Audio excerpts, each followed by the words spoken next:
Hey everyone, how's it going? Here today with a video showing you some hidden features in iOS 7. Now, if you're not sure, iOS 7 was released in beta form earlier this week at WWDC 2013. They previewed a bunch of features on stage, but I'm here today to show you some things that you may have missed, may not know about, and definitely were not shown to the public on stage. Some of them cool, some just a little tweaks here and there, and some I might not even show you. So go ahead and feel free to leave your comments down below if you notice something that I didn't place in this video, but here's the ones that I like the most. To kick it off, the first one is in fact Spotlight Search. If you're running iOS 7, you may notice that there is in fact no Spotlight Search if you swipe here to the left. The quick fix for this is simply drag down from any of your springboard screens, and there you go. You have Spotlight Search just in iOS 6, iOS 5, and there it is. I'm not sure if I like this yet. I think it's more clean that it's not there on the left because that was a little bit buggy, but sometimes you may accidentally drag this down, but that's how you access Spotlight Search, and surprisingly not that many people know it. It's not as intuitive as it was before.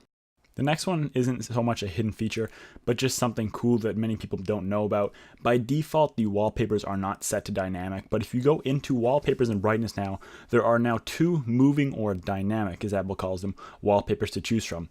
Much like Android Jelly Bean, as you see here, we have the bubbles. You can go ahead and set these as either one of your wallpapers, and they are live wallpapers.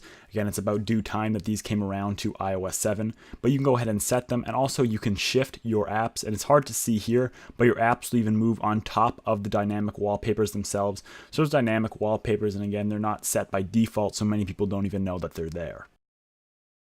Now this next feature is by far my favorite of all of them I'm about to show you. So if you're like me and you're someone who does like to take panorama photos on your iPhone 5, I have a couple of them here. This one is of the Hoover Dam in Las Vegas, Nevada. And I'm going to go ahead and show this to you. I set this as my lock screen. And now when you quit out and go to your lock screen, you can do this really, really cool feature.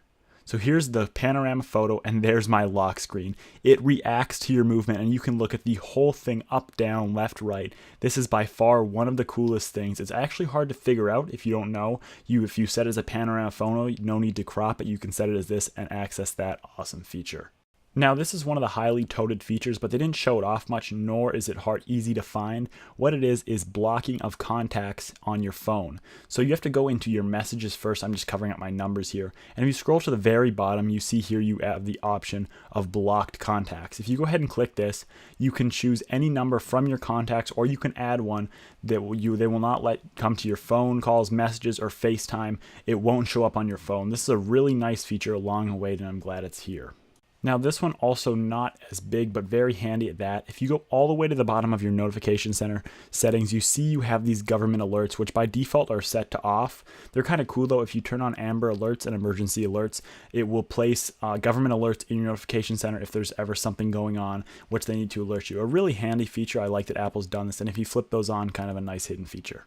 This next one is also really cool, and it's been long requested, and what it is live zooming while filming a video. So as you see here, I've started to record a video, and I can zoom in and out while I'm actually recording. In the past, what you had to do was zoom into your preferred distance, then shoot the video and record it at one stable point. Now you can zoom in and out live as you're recording video, and in all honesty, the degradation of quality is not that bad. The zoom is about 2 to 3 times, not as much as a full camera zoom, but the quality is really not that terrible for how much of a zoom you get. A nice handy feature. This next thing isn't so much a feature as it is just a little extra Easter egg, but if you take a close look on the clock icon on the springboard, you will notice that it is now live and is updated with the current time, even with the second hand. If you're familiar with jailbreaking and all, this is one of the very popular tweaks called Live Clock. They've now just implemented this into iOS 7. It's just a nice little fun handy thing to have there, the clock that updates itself. The next two features I'm about to show you are things Apple implemented. They're going to kill off a lot of applications. The first one is the implementation of a QR code scanner right into Passbook. So anyone who uses Red Laser, apps of the like, basically those now become useless as the QR code is a stock app or stock feature right on your device. You can go ahead and scan it and import it into your Passbook.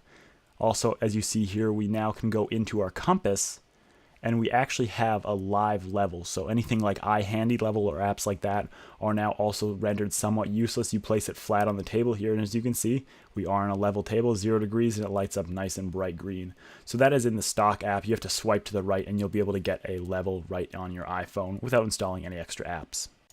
Now this last one is also something that is long overdue. through many glitches and ways around this, we can finally put newsstand into a folder. Apple has not wanted you to do this for so long, but as you can see here, you can now finally place newsstand into any folder. No having to hide it or beat the system. It just simply goes in. You can keep it in there or pull it out as you wish. So that's newsstand in a folder, a cool little feature that I also found.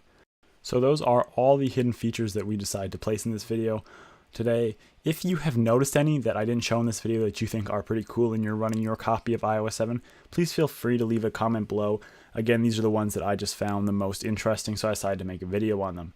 If you are curious in running iOS 7 right now, as it's not yet available to the public, go ahead and head over to iosbetas.com. That's iosbetas.com, and you can sign up and begin using iOS betas today.